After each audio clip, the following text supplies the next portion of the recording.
Les 3 axes principaux d'investissement de l'Agence régionale de la santé pour les 10 prochaines années sont la santé mentale, le vieillissement de la population et la perte d'autonomie des personnes âgées. L'ARS veut également développer l'offre de logements pour rendre la région plus attractive pour les personnels de santé. Nous n'avons pas eu autant de visibilité depuis la période 2007 à 2012. À l'annonce du nouveau plan d'investissement du Ségur de la santé d'Île-de-France, Amélie Verdier, directrice générale de l'Agence régionale de la santé, ARS, ne cache pas son enthousiasme. En tout, ce sont 2,4 milliards d'euros qui devraient être investis sur les 10 prochaines années en Île-de-France. Après un premier diagnostic établi en juillet dernier avec les acteurs de la santé de la région, 3 priorités sont ressorties: la santé mentale, la préparation de la société au vieillissement et la perte d'autonomie. Presque tous les projets sur la santé mentale retenus ainsi, la psychiatrie et la santé mentale, des enjeux qui se sont renforcés avec la crise du Covid-19, ont fait l'objet d'une attention particulière selon l'ARS. 310 millions d'euros y seront consacrés. Des fonds principalement orientés vers 36 établissements dont la psychiatrie est le sujet, mais aussi vers d'autres dont elle est un volet dans une offre plus globale de soins. Parmi toutes les propositions faites par les établissements de la région, c'est le seul domaine sur lequel l'agence a essayé de retenir tous les projets, a expliqué Amélie Verdier. Pour faire face au vieillissement de la population et au développement des maladies chroniques, l'ARS Île-de-France veut éviter les ruptures de parcours en santé. Elle espère donc par ces investissements faciliter la création et la rénovation de structures et d'hôpitaux de proximité et plus axés sur l'ambulatoire.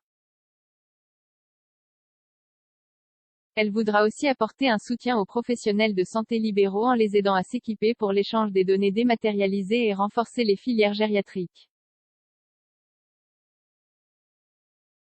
Seine-Saint-Denis et Val d'Oise particulièrement scrutés, le vieillissement de la population entraîne indubitablement la question de la perte d'autonomie. Si la population de l'Île-de-France est plus jeune que la moyenne nationale, son taux d'équipement en EHPAD est inférieur. Les investissements devraient donc servir à conforter les places existantes et à orienter une partie de l'accompagnement vers le soutien à domicile des personnes âgées. La modernisation et l'humanisation des EHPAD sera aussi concernée par ces investissements selon Amélie Verdier. Beaucoup de personnes sont toujours en chambre double et toutes les chambres ne disposent pas de propre sanitaire. En tout, 107 millions d'euros devraient être alloués à cet axe d'investissement. Si l'ARS insiste sur la dimension régionale du plan, une attention particulière sera portée au département de la Seine-Saint-Denis et au Val d'Oise. La Seine-Saint-Denis est un territoire très dense, plus jeune que la moyenne nationale et très concerné par des indicateurs d'inégalité très forts, comme l'a confirmé la crise sanitaire, explique Amélie Verdier. La directrice de l'ARS a donc annoncé un investissement sur le GHU avec un projet de renforcement de l'hôpital Avicenne, à Bobigny, comme hôpital de référence avec une offre de soins complète, pendant que l'hôpital Jean-Verdier de Bondy développera un projet plus basé sur des soins en ambulatoire. Le Val d'Oise présente une particularité différente du fait de la maturité très variable des projets présentés, et de la spécificité du département qui mélange une offre très disparate entre la partie rurale et la partie plus urbaine qui la compose. Autre point mis en avant par l'ARS, le logement. Afin de rendre la région plus attractive pour les personnels soignants, Amélie Verdier veut investir pour proposer des solutions aux infirmiers et jeunes internes qui n'arrivent pas à se loger à proximité de leur établissement et qui mettent des heures pour se rendre à leur poste.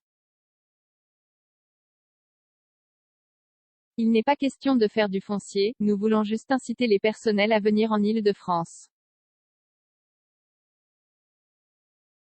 0 commentaire. Si partage, partagez sur Messenger, partagez sur Facebook, partagez sur Twitter, partagez sur Flipboard, partagez sur Pinterest, partagez sur LinkedIn, envoyé par mail, sauvegarder une faute, imprimé.